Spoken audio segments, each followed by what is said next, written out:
ଆମେ ଆଜି ଏକ ବଡ଼ ବହୁତ ଆଶ୍ଚର୍ଯ୍ୟଜନକ ବିଷୟ ଉପରେ କଥା ହେବା, ଯାହା ଶ୍ରୀମଦ୍ ଭାଗବତରୁ ନିଆଯାଇଛି। ହୁଁ। କଳ୍ପନା କରନ୍ତୁ, ଜଣେ ବ୍ୟକ୍ତି ଯିଏ କେବଳ ବେଦକୁ ଚାରିଭାଗ କରିନାହାନ୍ତି, ମହାଭାରତ ଭଳି ଏକ ବିଶାଳ ଗ୍ରନ୍ଥ ବି ଲେଖିଛନ୍ତି।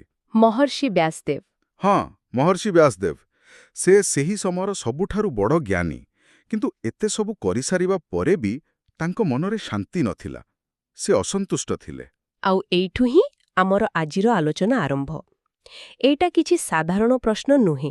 ମୋତେ ଲାଗେ ଏହା ଆମ ସମସ୍ତଙ୍କ ପାଇଁ ଗୋଟେ ପ୍ରଶ୍ନ। ଆଚ୍ଛା। ହଁ, ଯେତେବେଳେ ଜ୍ଞାନର ଶିଖରରେ ପହଞ୍ଚିବା ପରେ ବି ଜଣେ ନିଜକୁ ଅସମ୍ପୂର୍ଣ୍ଣ ମନେକରେ, ସେତେବେଳେ ପ୍ରକୃତ ସମସ୍ୟାଟା କେଉଁଠି?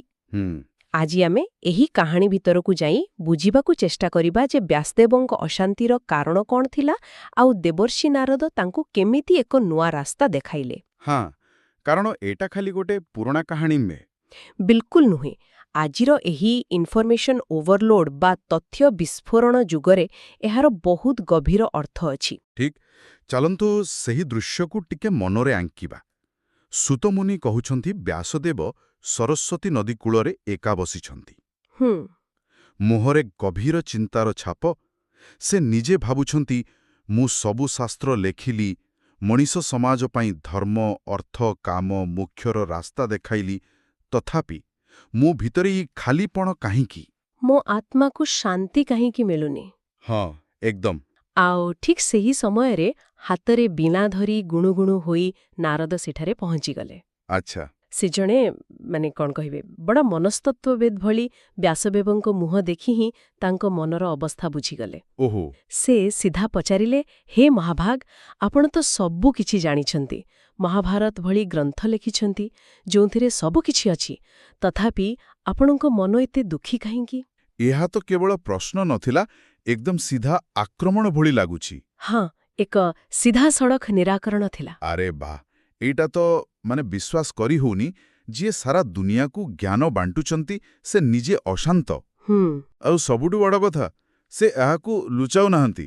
ସେ ସ୍ୱୀକାର କରୁଛନ୍ତି, ହଁ, ଆପଣ ଠିକ୍ କହୁଛନ୍ତି, ମୁଁ ନିଜେ ବୁଝିପାରୁନି ମୋର କ'ଣ ହେଉଛି। ଠିକ୍। ସବୁକିଛି ଥାଇ ବି ମୋତେ ଲାଗୁଛି ଯେମିତି କିଛି ଗୋଟେ ବଡ଼ ଜିନିଷ ମୁଁ ଛାଡ଼ି ଦେଇଛି। ହୋ, ଜଣେ ଏତେ ବଡ଼ ଜ୍ଞାନୀଙ୍କଠାରୁ ଏପରି ସ୍ୱୀକାରୋକ୍ତି, ଏହା ନିଜେ ହିଁ ଏକ ବଡ଼ କଥା। ହଁ, ଏହା ଦେଖାଉଛି ଯେ ଜ୍ଞାନୀ ହେବାର ଅର୍ଥ ସବୁବେଳେ ଖୁସି ରହିବା ନୁହେଁ। ବିଲକୁଲ ଠିକ୍।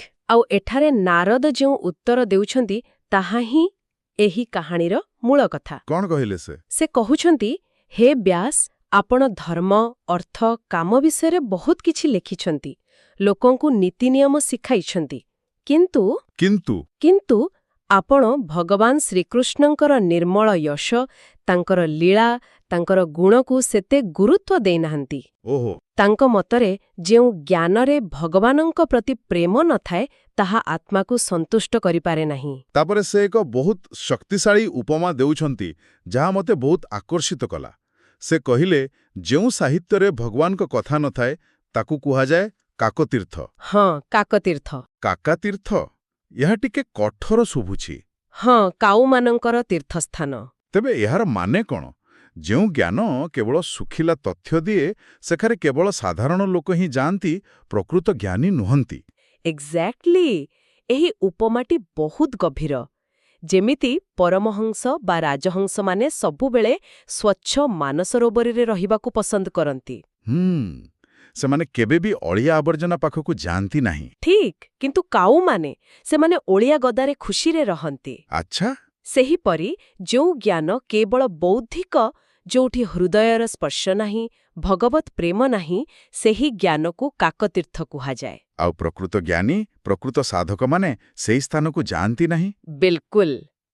ଏହା ଆଜିର ଦୁନିଆ ପାଇଁ ଏକ ବଡ଼ ଶିକ୍ଷା। ଆମେ ଇଣ୍ଟରନେଟ୍ରେ କେତେ ତଥ୍ୟ ସଂଗ୍ରହ କରୁଛୁ। ହଁ, ଅସୀମ ତଥ୍ୟ। କିନ୍ତୁ ଯଦି ତା ପଛରେ କୌଣସି ଉଦ୍ଦେଶ୍ୟ ନାହିଁ, ତେବେ ତାହା କେବଳ ଏକ ମାନସିକ ଅଳିଆ ଗଦା ହୋଇ ରହିଯିବ। ଠିକ୍ ଅଛି। ତେବେ ନାରଦ ସମସ୍ୟାଟିକୁ ତ ଚିହ୍ନଟ କରିଦେଲେ, ଉଦ୍ଦେଶ୍ୟହୀନ ଜ୍ଞାନ। କିନ୍ତୁ କେବଳ ସମସ୍ୟା କହିଦେଲେ ତ ହବନି, ସେ କିଛି ସମାଧାନ ଦେଲେ କି? ନିଶ୍ଚୟ। ଜଣେ କିପରି ତଥ୍ୟ ସଂଗ୍ରହକାରୀରୁ ଜଣେ ପ୍ରକୃତ ଜ୍ଞାନୀ ହୋଇପାରିବ? ହଁ, ନାରଦ କେବଳ ସମାଲୋଚନା କରି ଅଟକିଗଲେ ନାହିଁ। ସେ ଏକ ସ୍ପଷ୍ଟ ରାସ୍ତା ଦେଖାଇଲେ। କଣ ଥିଲା ସେ ରାସ୍ତା? ସେ କହିଲେ, ଆପଣ ଏବେ ନିଜ ମନକୁ ସମାଧିରେ ସ୍ଥିର କରନ୍ତୁ ଏବଂ ଭଗବାନଙ୍କ ଲୀଳାକୁ ସ୍ମରଣ କରି ଏକ ନୂଆ ଗ୍ରନ୍ଥ ରଚନା କରନ୍ତୁ। ଆଚ୍ଛା, ଏକ ନୂଆ ଗ୍ରନ୍ଥ? ହଁ, ଏକ ଏପରି ଗ୍ରନ୍ଥ ଲେଖନ୍ତୁ ଯାହା କେବଳ ପଢ଼ିଲେ ହିଁ ଲୋକଙ୍କ ମନରେ କୃଷ୍ଣ ଭକ୍ତି ଜାଗ୍ରତ ହେବ। ତେବେ ଏହା କେବଳ ଲେଖିବାର କାର୍ଯ୍ୟ ନଥିଲା? ନା, ଏହା ଥିଲା ଧ୍ୟାନରେ ଏକ ପ୍ରକ୍ରିୟା, ନିଜ ଜ୍ଞାନକୁ ଭକ୍ତି ସହ ଯୋଡ଼ିବାର ଏକ ସାଧନା। ସେ ଆହୁରି କହିଲେ, ଆପଣ ଯେଉଁ ନୂଆ ଗ୍ରନ୍ଥ ଭାଗବତ ରଚନା କରିବେ ତାହା ଏକ ଜ୍ଞାନଦୀପ ଭଳି କାମ କରିବ। ଏହାର ମାନେ କ'ଣ? ଯେ ଜ୍ଞାନର ଉଦ୍ଦେଶ୍ୟ କେବଳ ନିଜ ପାଇଁ ନୁହେଁ, ବରଂ ଅନ୍ୟମାନଙ୍କୁ ଅନ୍ଧାରରୁ ଆଲୋକକୁ ଆଣିବା ପାଇଁ। ହଁ, ଏହା ହିଁ ଭକ୍ତିଯୋଗର ସାର। ଆଉ ଏହାପରେ ନାରଦ ଏକ ବହୁତ ବଡ଼ କଥା କହୁଛନ୍ତି। କ'ଣ? ସେ କହୁଛନ୍ତି, ଯଦି ଜଣେ ବ୍ୟକ୍ତି ନିଜର ସବୁ ଧର୍ମ, କର୍ତ୍ତବ୍ୟ ସ୍ୱଧର୍ମ ତ୍ୟାଗ କରି କେବଳ ଭଗବାନଙ୍କ ଶରଣ ନିଏ, ଆଉ ସେହି ଅବସ୍ଥାରେ ତାର ମୃତ୍ୟୁ ବି ହୋଇଯାଏ, ତଥାପି ତାର କୌଣସି କ୍ଷତି ହୁଏ ନାହିଁ। ଆଚ୍ଛା। କିନ୍ତୁ ଯିଏ ନିଜର ସବୁ କର୍ମ ଠିକ୍ ଭାବେ କରୁଛି କିନ୍ତୁ ଭଗବାନଙ୍କୁ ଭୁଲି ଯାଇଛି, ତାର କ'ଣ ଗତି ହେବ ତାହା କହିହେବ ନାହିଁ। ଏଇଟା ଟିକେ ଚିନ୍ତା କରିବାର କଥା। ଆଜିର ଦୁନିଆରେ ନିଜର କର୍ତ୍ତବ୍ୟ ବା ସ୍ୱଧର୍ମ ଛାଡ଼ିଦେବା କଥାଟା ଟିକେ ଦାୟିତ୍ୱହୀନ ହୋଇପାରେ। ହୋ, ଏକଦମ। କ'ଣ ନାରଦ ସତରେ କହୁଥିଲେ ଯେ ନିଜର ପରିବାର, କାମଧନ୍ଦା ସବୁ ଛାଡ଼ିଦିଅ, ନା ଏହାର କିଛି ଅଲଗା ଅର୍ଥ ଅଛି? ଏହା ଏକ ବହୁତ ଭଲ ପ୍ରଶ୍ନ। ଏହାକୁ ଆକ୍ଷରିକ ଅର୍ଥରେ ନେବା ଠିକ୍ ନୁହେଁ। ଠିକ୍। ଏଠାରେ ସ୍ୱଧର୍ମ ତ୍ୟାଗର ଅର୍ଥ କର୍ମ ଛାଡ଼ିବା ନୁହେଁ, ବରଂ କର୍ମଫଳର ଆଶା ଛାଡ଼ିବା। ଓହୋ, ଏହା ଭିତରର ଏକ ପରିବର୍ତ୍ତନ। ହଁ, ଆପଣ ଯାହା ବି କରୁଛନ୍ତି ତାକୁ ମୁଁ କରୁଛି, ମୋ ପାଇଁ କରୁଛି, ଏହି ଭାବନା ତ୍ୟାଗ କରି ଏହା ଭଗବାନଙ୍କ ସେବା, ମୁଁ କେବଳ ଏକ ମାଧ୍ୟମ, ଏହି ଭାବନାରେ କରିବା। ଆଚ୍ଛା, ତେବେ ଏହା ପ୍ରାଥମିକତାର ପରିବର୍ତ୍ତନ। ବିଲକୁଲ। ସେତେବେଳେ ଧର୍ମର ଅର୍ଥ ଥିଲା ମୁଖ୍ୟତଃ କର୍ମକାଣ୍ଡ, ନିୟମ ଅନୁସାରେ ଯଜ୍ଞ, ପୂଜାପାଠ କରିବା। କିନ୍ତୁ ନାରଦ କହୁଛନ୍ତି, ସେହି ସବୁ ନୀତି ନିୟମଠାରୁ ବଡ଼ ହେଉଛି ଭକ୍ତି, ଅର୍ଥାତ୍ ଭଗବାନଙ୍କ ସମୟ ଏକ ବ୍ୟକ୍ତିଗତ, ଭାବପୂର୍ଣ୍ଣ ସମ୍ପର୍କ। ତେବେ ନାରଦ ଏତେ ଦୃଢ଼ ଭାବରେ ଏଇ କଥା କେମିତି କହୁଛନ୍ତି? କେବଳ ଉପଦେଶ ଦେବା ତ ଗୋଟେ କଥା, କିନ୍ତୁ ସେ ଯେପରି ବିଶ୍ୱାସର ସହ କହୁଛନ୍ତି, ଲାଗୁଛି ଯେପରି ଏହା ତାଙ୍କର କେବଳ ଶାସ୍ତ୍ରୀୟ ଜ୍ଞାନ ନୁହେଁ। ଏହା ପଛରେ କ'ଣ ତାଙ୍କର କିଛି ବ୍ୟକ୍ତିଗତ ଅନୁଭୂତି ଅଛି? ଏକଦମ ଠିକ୍ ଧରିଛନ୍ତି।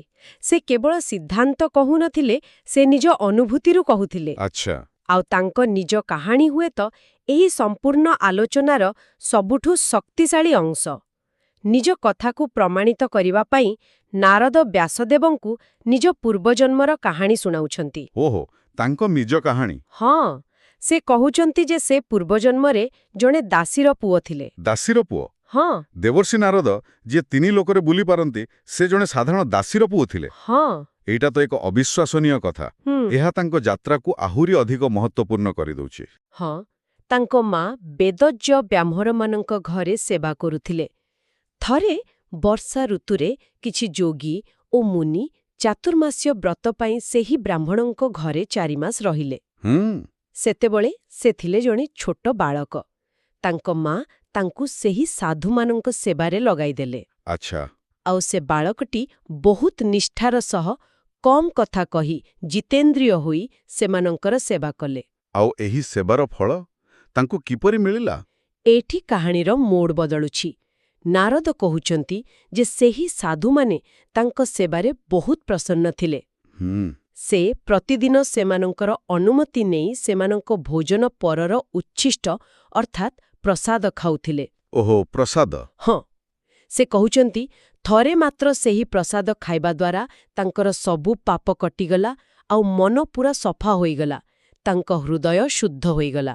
ତେବେ ଏହା କେବଳ ଶାରୀରିକ ଭୋଜନ ନଥିଲା, ଏହା ଏକ ପ୍ରକାର ଆଧ୍ୟାତ୍ମିକ ଶକ୍ତି ଗ୍ରହଣ କରିବା ଭଳି ଥିଲା। ଏକଦମ।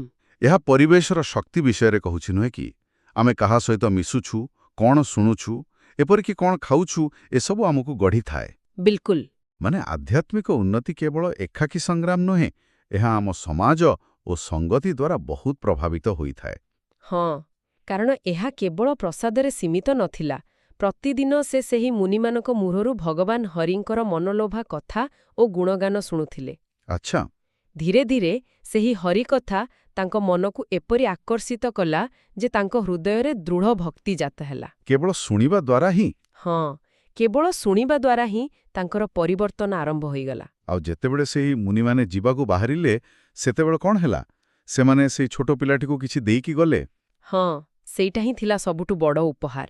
ସେମାନେ ସେହି ବାଳକର ସେବା, ନମ୍ରତା ଆଉ ଭକ୍ତିରେ ଏତେ ପ୍ରସନ୍ନ ଥିଲେ ଯେ ଯିବା ସମୟରେ ସେମାନେ ତାଙ୍କୁ ସେହି ପରମ ଗୁହ୍ୟ ଜ୍ଞାନ ପ୍ରଦାନ କଲେ, ଯାହା ସ୍ୱୟଂ ଭଗବାନ ନିଜେ କହିଥାନ୍ତି। ଓହୋ! ସେମାନେ ତାଙ୍କୁ ଭଗବାନଙ୍କୁ ଜାଣିବାର ରାସ୍ତା ଦେଖେଇଦେଲେ। ଏହା ହିଁ ଥିଲା ସାଧୁସଙ୍ଗର ଶକ୍ତି। ବାଃ! ଜଣେ ଦାସୀର ପୁଅ କେବଳ ଭଲ ସଙ୍ଗତି ପାଇ ଦେବର୍ଷି ହେବାର ମାର୍ଗରେ ଆଗେଇଗଲା। ହଁ, ଏହା ଦର୍ଶାଉଛି ଯେ ଆଧ୍ୟାତ୍ମିକ ଉନ୍ନତି ପାଇଁ ଜନ୍ମ ବା କୁଳ ଗୁରୁତ୍ୱପୂର୍ଣ୍ଣ ନୁହେଁ, ବରଂ ସଙ୍ଗତି, ସେବା ଏବଂ ଶ୍ରଦ୍ଧା ହିଁ ସବୁକିଛି। ତେବେ ଏହି ସମ୍ପୂର୍ଣ୍ଣ ଆଲୋଚନାରୁ ଯଦି ଆମେ ମୁଖ୍ୟ କଥାଟି ବାହାର କରିବା, ତେବେ ତାହା କ'ଣ ହେବ? ମୋତେ ଲାଗୁଛି ଯେ ବ୍ୟାସଦେବଙ୍କ ସମସ୍ୟା ଆଜି ଆମ ସମସ୍ତଙ୍କର ସମସ୍ୟା। ଆମ ପାଖରେ ତଥ୍ୟର କୌଣସି ଅଭାବ ନାହିଁ, କିନ୍ତୁ ଶାନ୍ତିର ଅଭାବ ଅଛି। ଆପଣ ସଠିକ୍ କହିଲେ। ଏହାର ସାରମର୍ମ ହେଉଛି, ଜ୍ଞାନ ନିଜେ ଏକ ବୋଝ ହୋଇପାରେ ଯଦି ତାହା ହୃଦୟ ସହ ଯୋଡ଼ି ହୋଇନଥାଏ। ଠିକ୍। ବ୍ୟାସଦେବଙ୍କ ସମାଧାନ ଅଧିକ ତଥ୍ୟ ବା ଶାସ୍ତ୍ରରେ ନଥିଲା, ବରଂ ନିଜ ଜ୍ଞାନକୁ ଏକ ଉଚ୍ଚତର ଉଦ୍ଦେଶ୍ୟ, ଭଗବାନଙ୍କ ପ୍ରତି ପ୍ରେମ ଓ ଭକ୍ତି ସହିତ ଯୋଡ଼ିବାରେ ଥିଲା। ଆଉ ନାରଦଙ୍କ କାହାଣୀ ଏହାକୁ ଆହୁରି ସ୍ପଷ୍ଟ କରିଦେଉଛି। ଜ୍ଞାନ କେବଳ ମୁଣ୍ଡରେ ରଖିବା ପାଇଁ ନୁହେଁ, ନା, ଏହାକୁ ସେବାରେ ଲଗାଇବାକୁ ହୁଏ, ଏହାକୁ ଭକ୍ତିରେ ବୁଳାଇବାକୁ ହୁଏ। ଯେତେବେଳେ ଜ୍ଞାନ ମାନେ ମୁଣ୍ଡ, କର୍ମ ମାନେ ହାତ, ଆଉ ଭକ୍ତି ମାନେ ହୃଦୟ, ଯେତେବେଳେ ଏସବୁ ଏକାଠି ହୁଏ, ସେତେବେଳେ ହିଁ ଆତ୍ମାକୁ ପ୍ରକୃତ ସନ୍ତୋଷ ମିଳେ। ହଁ, ଲାଗୁଛି ଶ୍ରୀମଦ୍ ଭାଗବତ ସେହି ସମନ୍ୱିତ ଯାତ୍ରାର ହିଁ ଏକ ମାର୍ଗଦର୍ଶକ। ଏକଦମ। ଏହା ଏକ ସମନ୍ୱିତ ପଥ। ଆଜିର ପରିପ୍ରେକ୍ଷୀରେ ଆମେ ଯେତେବେଳେ କୌଣସି ନୂଆ ଦକ୍ଷତା ଶିଖୁଛୁ ବା କୌଣସି ବିଷୟରେ ଜ୍ଞାନ ଅର୍ଜନ କରୁଛୁ, ଆମକୁ ନିଜକୁ ପଚାରିବା ଦରକାର, ମୁଁ ଏହା କାହିଁକି କରୁଛି? ଏହାର ବୃହତ୍ତର ଉଦ୍ଦେଶ୍ୟ କ'ଣ? ଏହା କିପରି ମୋତେ ଜଣେ ଭଲ ମଣିଷ କରିବ ବା ଜଗତର କଲ୍ୟାଣରେ ସାହାଯ୍ୟ କରିବ? ଠିକ୍। ଯଦି ଏହି କାହିଁକିର ଉତ୍ତର ନଥାଏ, ତେବେ ଆମେ ବି ବ୍ୟାସଦେବଙ୍କ ପରି ଏକ ବୌଦ୍ଧିକ ମରୁଭୂମିରେ ହଜିଯିବାର ସମ୍ଭାବନା ଅଛି। ତେବେ ଏହି ଆଲୋଚନା ଶେଷରେ ଆମ ଶ୍ରୋତାମାନଙ୍କ ପାଇଁ ଏକ ପ୍ରଶ୍ନ ଛାଡ଼ିଯିବା। ନିଶ୍ଚୟ।